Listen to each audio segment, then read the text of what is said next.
At 7 o'clock on the morning of January 4th, 1935, a light appeared on the switchboard of the hotel president in Kansas City. The telephone in room 1046 was off the hook.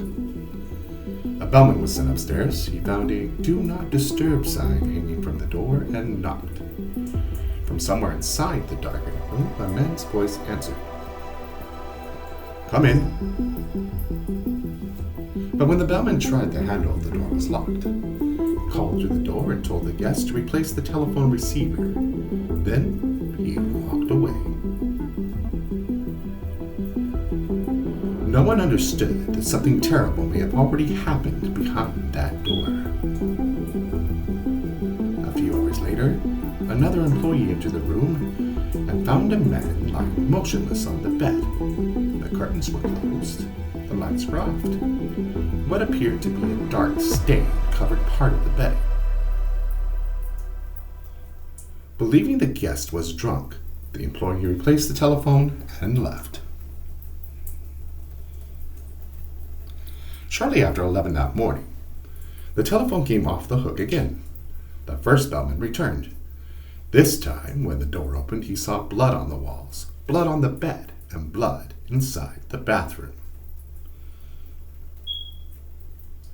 Near the entrance, buried alive, was the young man who had registered under the name Roland T. Owen. But Roland T. Owen did not exist. Whoever had entered room 1046 had almost succeeded in ensuring that the real man inside it would never be identified. Welcome to Darker Things, where history's quietest rooms often conceal its darkest secrets. Tonight we enter room 1046. In January of 1935, the hotel president stood in the heart of downtown Kansas City, Missouri. An illuminated sign rose above the surrounding streets. Beneath it, automobiles passed through the winter darkness, while guests entered beneath a brightly lit canopy. Inside, polished marble floors, chandeliers, and dark wooden counters offered the appearances of elegance and security. But Kansas City was a complicated place. Behind its respectable hotels, restaurants, and nightclubs existed another city, one shaped by corruption, gambling, illegal liquor, and organized crime. It was into this world that a young man arrived on January 2nd, 1935. He approached the registration desk and wrote down a name, Roland T. Owen. He claimed to be from Los Angeles. The hotel assigned him room 1046 on the 10th floor. The young man was neatly dressed. He wore a dark overcoat and carried almost nothing with him. No suitcase, no trunk, no change of clothing. The few personal items associated with him reportedly included a comb, a hairbrush, and a tube of toothpaste. To the hotel employees who saw him, he appeared to be approximately 20 years old. He was slender with dark hair and a noticeable condition or deformity affecting one of his ears. Bellman Randolph Probst escorted him toward the elevator. During their brief conversation, the guest reportedly mentioned that he had first considered another nearby hotel but found its rates too expensive.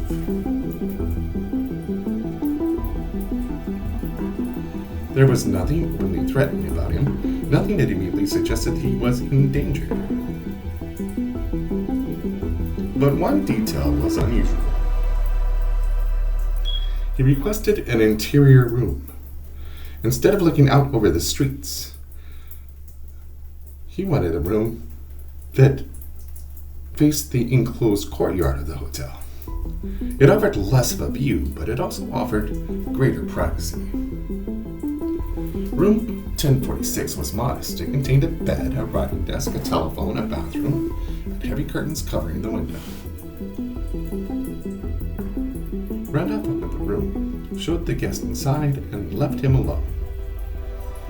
Later, hotel maid Mary Subtillo entry to clean.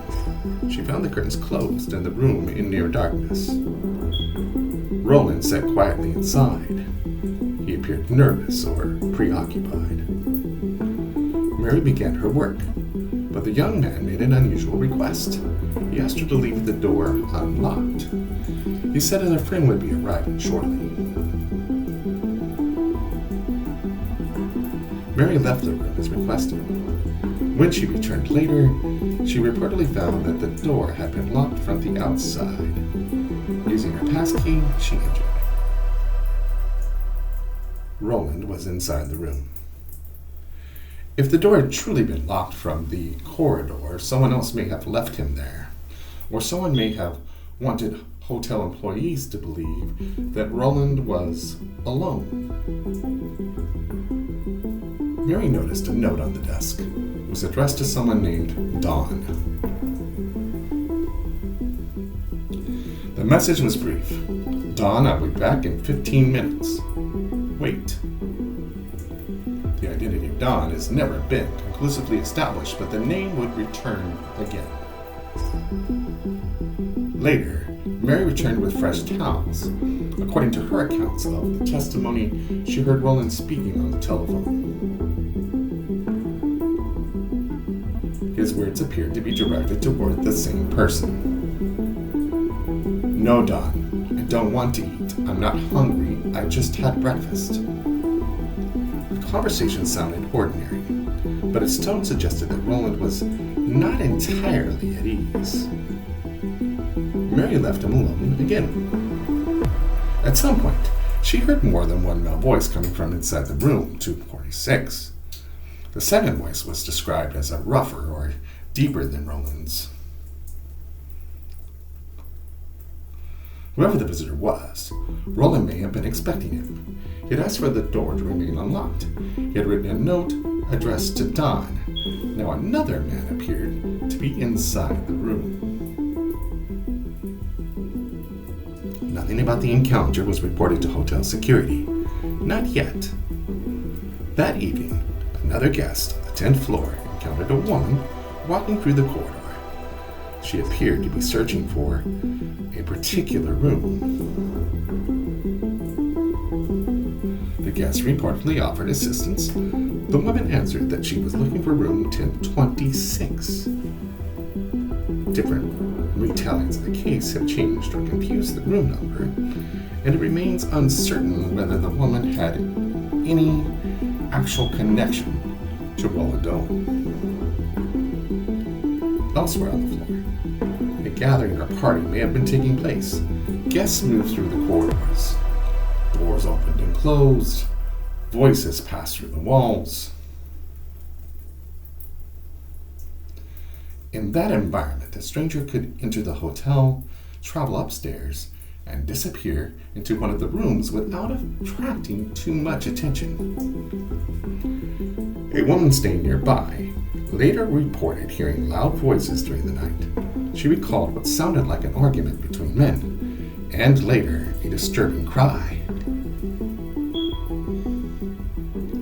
But the hotel contained many rooms, many guests, and many possible sources for the sound. The witness could not prove that it had come from room 1046. This is the part of what makes the case so difficult. There were fragments everywhere. A woman searching the hallway, a party, a rough male voice, a man called Don, but no one could determine which fragments belonged to the murder and which were only the ordinary movements of a crowded hotel. Early on the morning of January 4th, the hotel president's switchboard showed that the telephone room in 1046 had been left off the hook. At approximately 7 o'clock, Randolph Probst was sent upstairs. He recognized the room. He had escorted Roland there 2 days earlier. A do not disturb sign hung from the handle.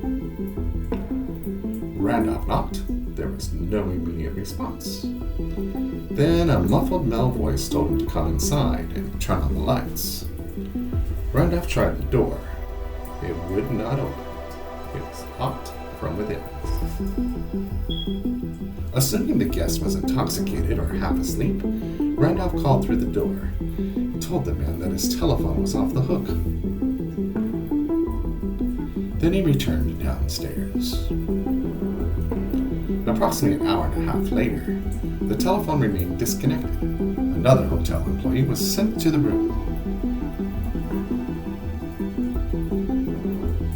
This time, a master key was used.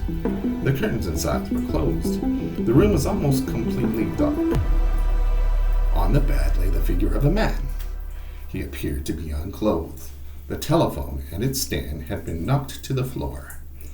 A dark stain was visible on the bedding. The employee believed that Roland had been drinking. He returned the telephone receiver to its cradle, placed the stand upright, and left. This moment has become one of the most troubling parts of the story. A hotel employee had encountered the room and seen the victim, yet the nature of what happened was not recognized. It is possible that Roland was already incapable of asking for help. It is also possible that another person remained hidden somewhere nearby. The employee closed the door, and room 1046 fell silent again.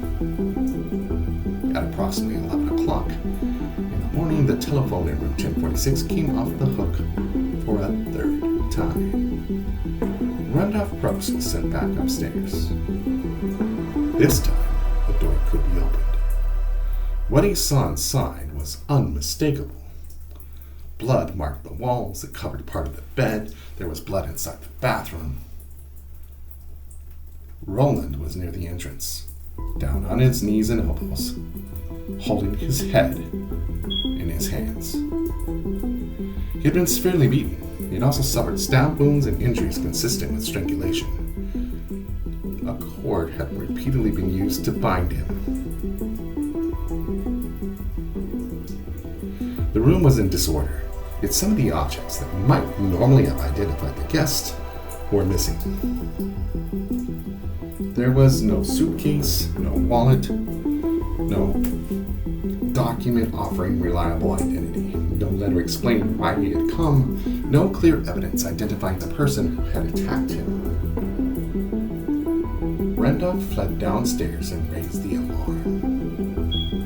Police and medical personnel arrived. Despite the severity of his condition, the young man was still alive. Investigators attempted to speak with him. They asked who had done this. His answer only deepened the mystery. He denied that anyone had attacked him. He reportedly claimed that he had fallen against the bathtub. The explanation was impossible to reconcile with the scene. Police asked if someone else had been inside the room.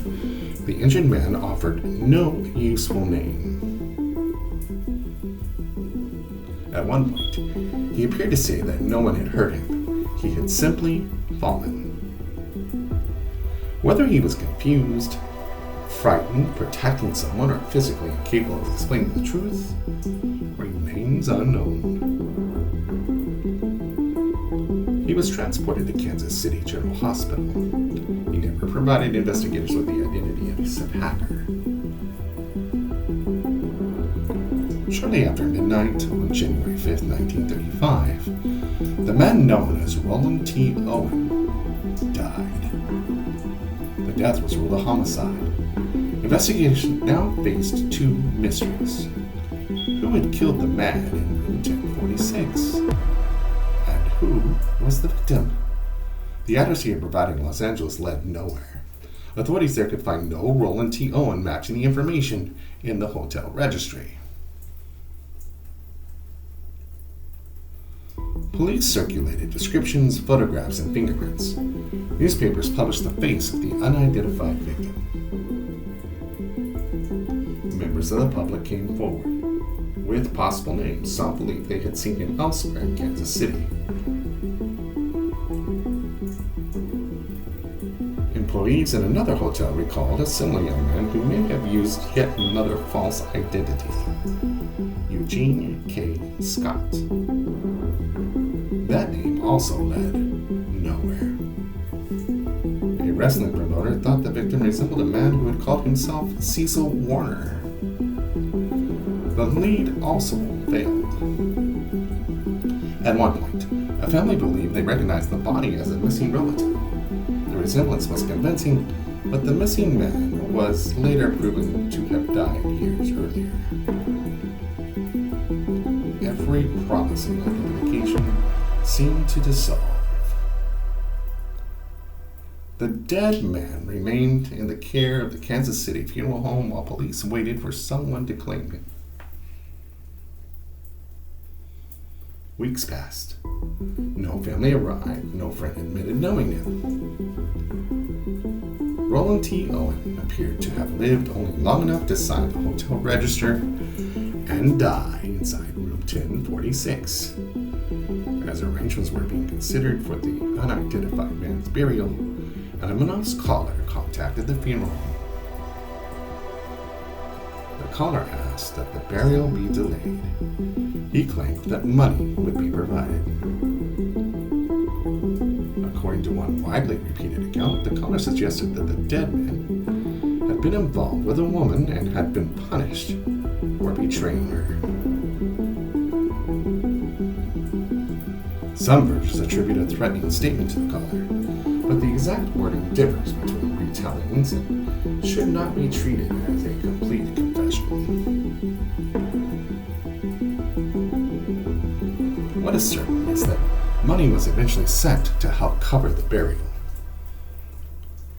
No one came forward publicly to explain why. Flowers also arrived. Among them was a group of roses accompanied by a card.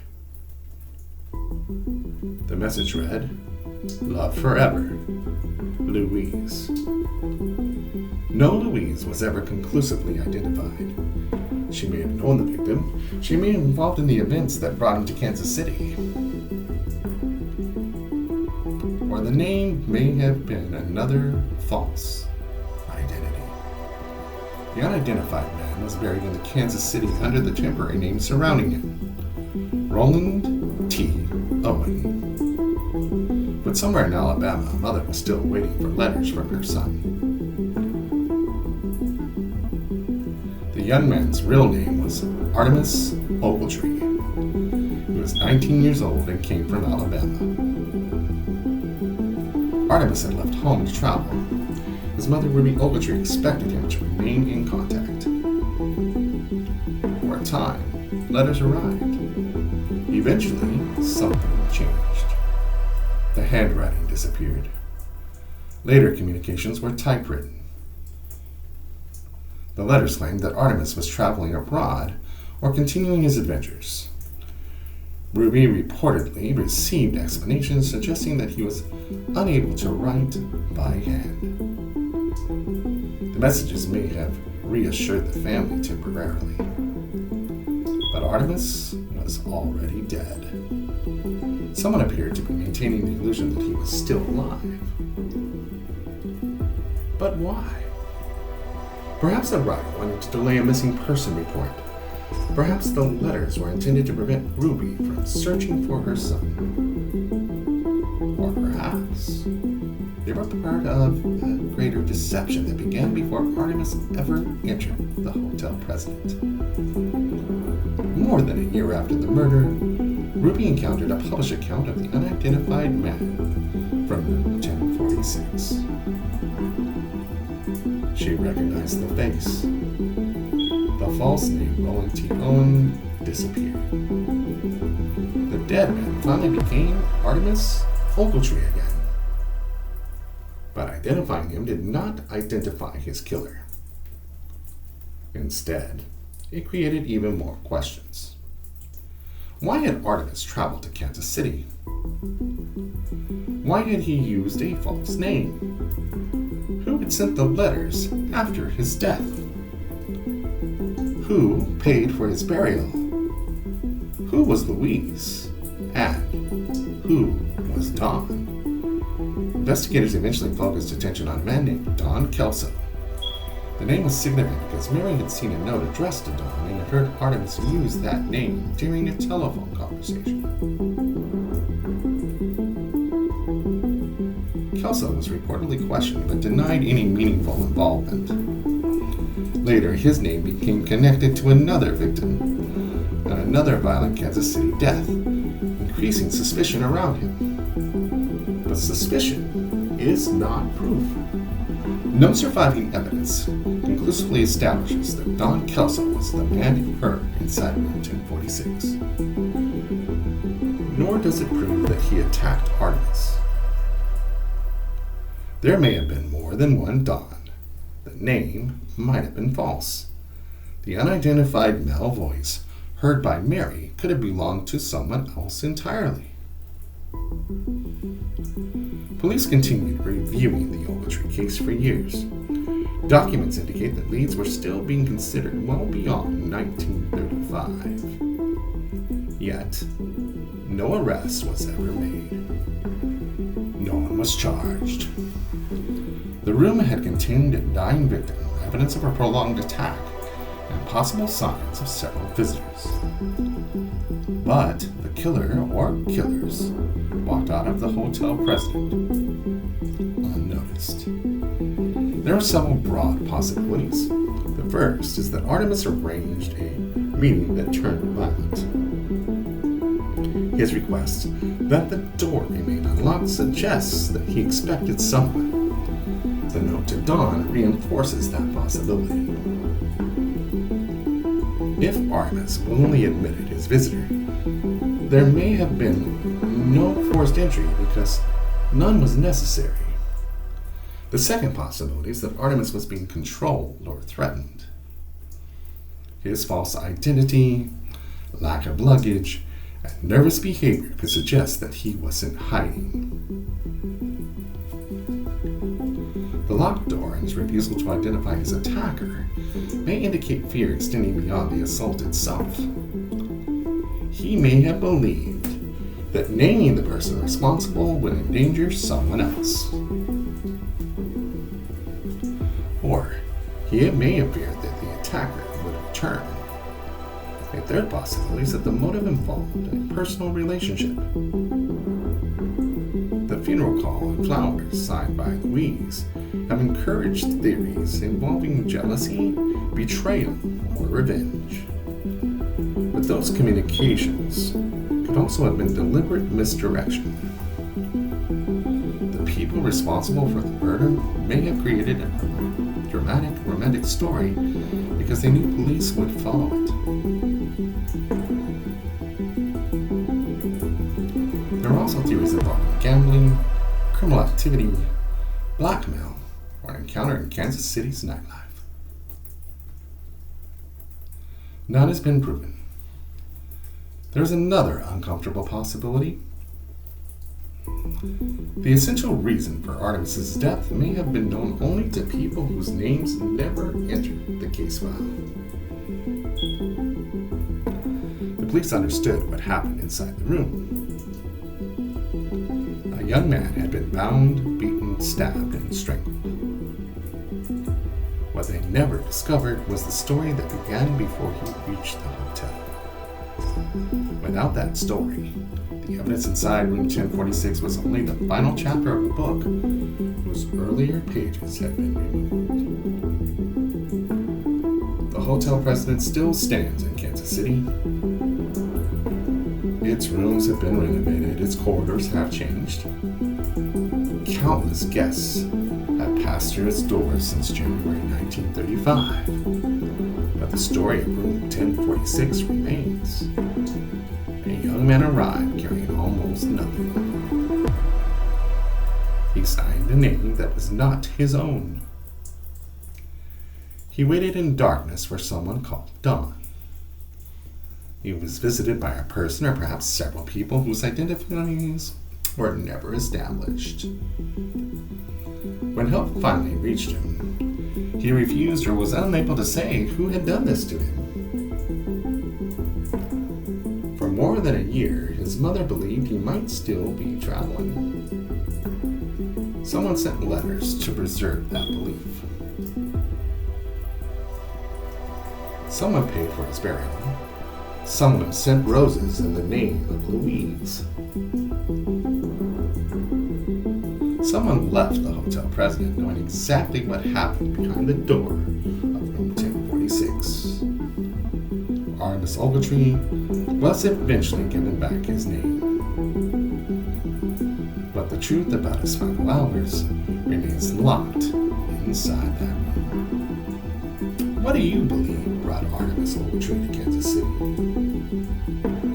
Was Don a friend, an enemy, or another identity created to conceal the truth? And who was Louise? Share your theory in the comments. If you found this case as haunting as we did, please like this video, subscribe to Darker Themes, and turn on notifications so you don't miss the next journey into history's most disturbing mysteries. And we leave you with this final reminder. Once you enter the dark, you may never be the same.